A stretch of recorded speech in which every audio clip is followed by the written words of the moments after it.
Unplug the Signal. The Truth Will Not Be Televised. By activist artist Nathan Janes of PUPAGANDA.com. Read to you by Photon Man. A flow of information is constantly streaming from the television set. A bombardment of words and pictures. The speed at which this information is communicated makes it easy for the signal to take control, switching the viewer's brain to standby as information is absorbed without analysis or question. Today, the television's constant signal shapes the conclusions of the masses and produces the collective norm. The signal prescribes what is news and what is truth through the words of so-called experts and authorities, gelding the consciousness and independent thoughts of those subjected to it. Through television, the masses can be made to accept the most monstrous distortions of reality. The signal is a chill wind of continuous oppression over the minds of the masses. It controls the management of society and culture, creating uniformity across all subjects. The fuel for this vehicle of mass deception is a technique known as perception management, where an array of psychological techniques are used to alter the truth, leading the viewer to a desired conclusion. Some call this spin or propaganda, while others know it as lying. According to Joseph Goebbels, propaganda minister for Adolf Hitler, quote, "If you tell a lie big enough and keep repeating it, people will eventually come to believe it. It thus becomes vitally important for the state to use all of its powers to repress dissent, for truth is the mortal enemy of the lie, and thus by extension, the truth is the greatest enemy of the state." End quote. Most of what can be found on the nightly news is nothing but advertisements selling more government and a false reality that benefits only those in control. Television is the dictator of information. Newspaper and radio are the whisper campaign of the television's message.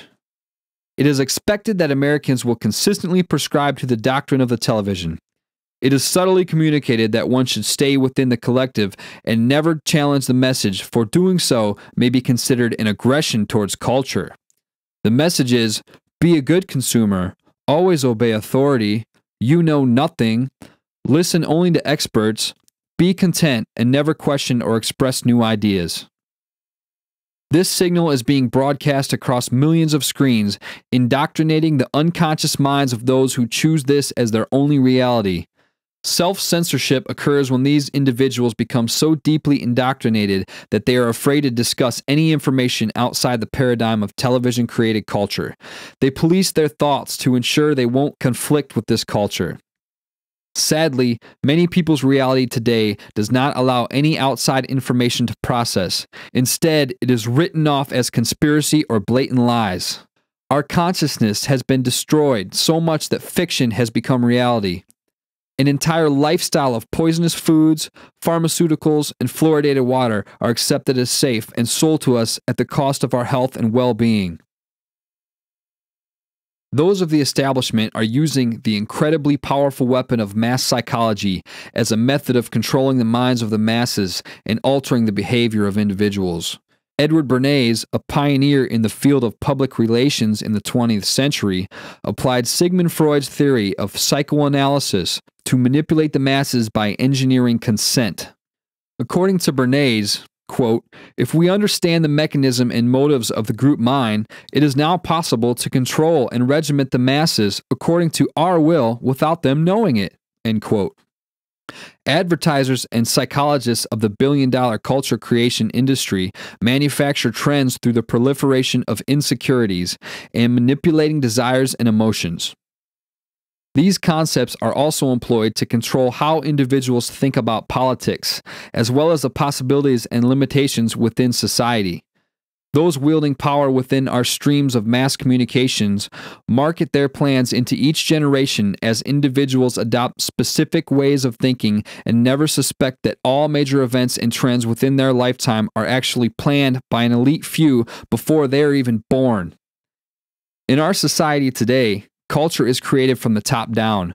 Virtually all forms of culture are created by the ruling class to build a false sense of reality, ensure social compliance, and control the future course of cultural evolution. Predictive programming is a tool used by the establishment to acclimate the public to new ideas, trends, beliefs, and threats. It is used through television by including certain situations or ideas within the plots of many fictional shows, familiarizing the viewer with these concepts no matter what they may be watching.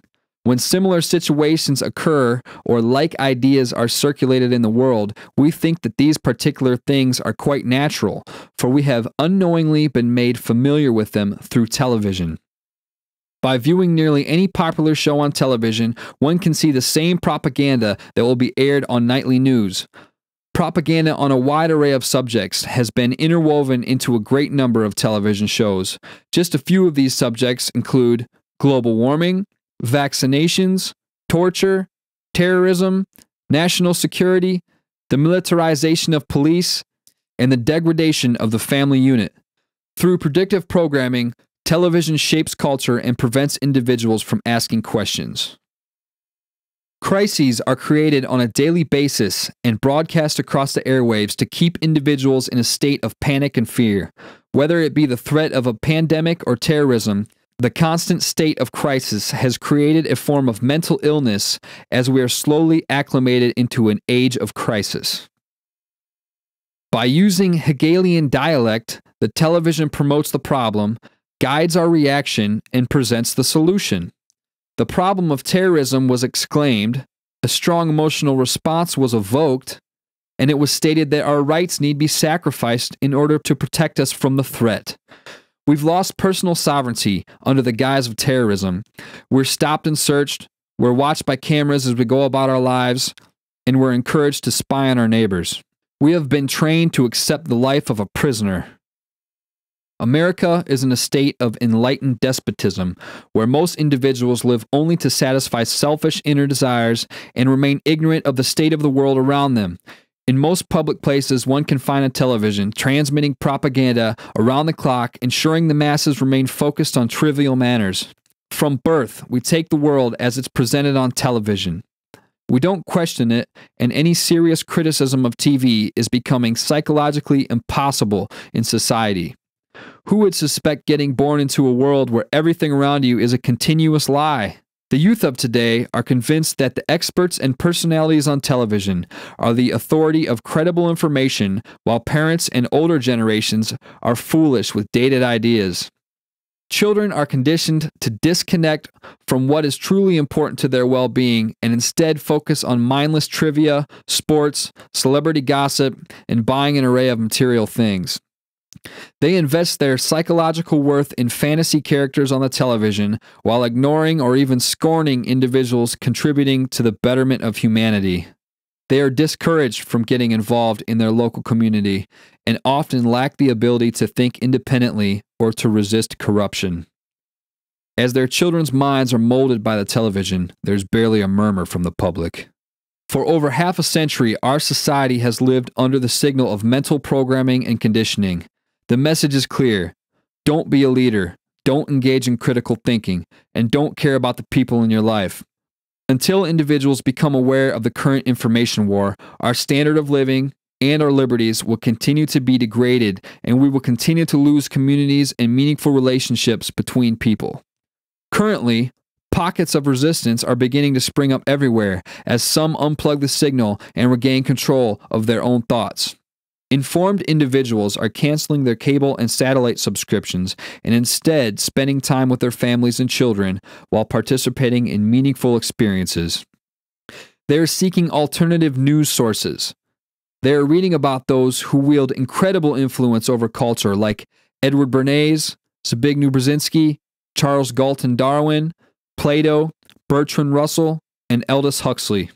However, it is a continuous battle to educate the masses, for the television remains our greatest threat to individual sovereignty and the largest obstacle to becoming a truly informed individual. Fortunately, unplugging from the signal is easy. The television can simply be turned off. Through doing so, you may realize nearly our entire world is now a hoax. Things once known as truth are fake. We have been trained like dogs to be obedient to our television. Our master has had our minds on a tight leash. Let us never forget, the truth will not be televised. Copyright 2010, Nathan Janes. This has been a PUPAGANDA production.